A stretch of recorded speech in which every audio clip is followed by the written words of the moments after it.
রুটি কিংবা পরোটা কিংবা ফ্রাইড রাইস, আবার আপনি চাইলে খালি মুখেও খেতে পারেন। পেঁপের এই সবজিটা এত মজার হয়। চলেন তাহলে রেসিপিটা শেয়ার করি। প্রথমে হাঁড়িতে পানি দিয়ে দিছি, দিয়ে দিলাম 1 চামচের মতো লবণ। এখন দিব কেটে রাখা সবজি। এখানে আমি পেঁপে আর গাজর নিয়েছি। আরও সবজি অ্যাড করা যায়। এখন যেহেতু শীতের সিজন না, এখন অল্প অল্প করে সবজি বের হচ্ছে। আপনি চাইলে আপনার মন মতো সবজি অ্যাড করে এই রেসিপিটা করতে পারেন। এখানে আমি শুধু পেঁপে আর গাজর দিয়েছি। শুধু পেঁপে দিয়েও করা যায়। 50% এর মতো আমি সেদ্ধ করে নিব। পেঁপে এবং গাজর কিন্তু নরম সবজি, খুব বেশি টাইম লাগে না সেদ্ধ করতে। আমার 5 থেকে 10 মিনিট লাগছে সেদ্ধ করতে।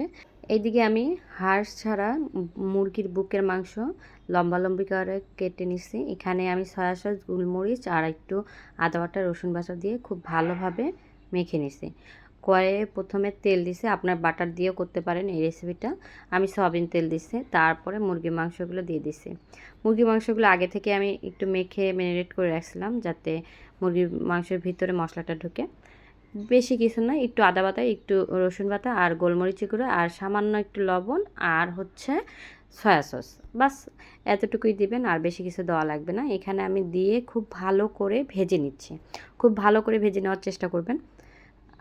আমি খুব ভালো করে একটু লালচে লালচে করে ভেজে নিচ্ছি, দেখতেই পাচ্ছেন। বাটিতে তুলে আলাদা সাইড করে রাখছে। এখন আরেকটু তেল দিয়ে এখানে দিয়ে দেবো আদা কুচি, রসুন কুচি। এই রেসিপিতে খুব বেশি মশলা লাগে না।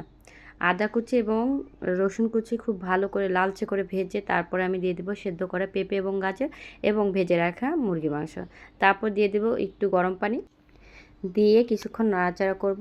আর 3-4টা কাঁচামরিচ দিয়ে দিব। এটা অপশনাল, না দিলেও চলবে। এখন একটু লবণ দিব টেস্ট করে, আর একটু হচ্ছে গোলমরিচ গুঁড়ো দিয়ে দেব। আপনারা, এটাতে ঝাল লাগবে না, বাচ্চারাও খেতে পারবে। খুবই সিম্পল একটা রেসিপি, কিন্তু খুবই মজার। আর এদিকে আমি কর্নফ্লাওয়ার নিলাম 1 চামচ।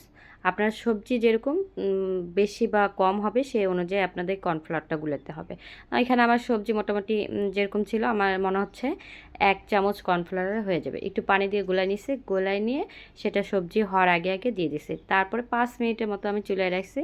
আর কর্নফ্লাওয়ার দেওয়ার কারণে এই সবজির যে গ্রেভিটা খুব ঘন হয়ে চলে আসে, আর খেতে কিন্তু খুবই ভালো লাগে। এই যে সবজির ফাইনাল লুক, খুবই মজার হয়েছিল। এই সবজিটা খালি মুখে খেতেও ভালো লাগে।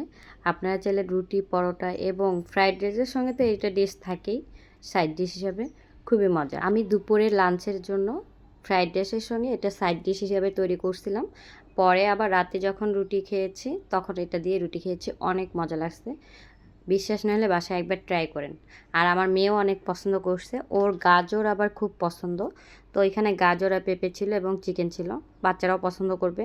এবং এটা খুব হেলদি একটা রেসিপি। ভিডিও কেমন লাগলো কমেন্ট করে যাবেন। খোদা হাফেজ।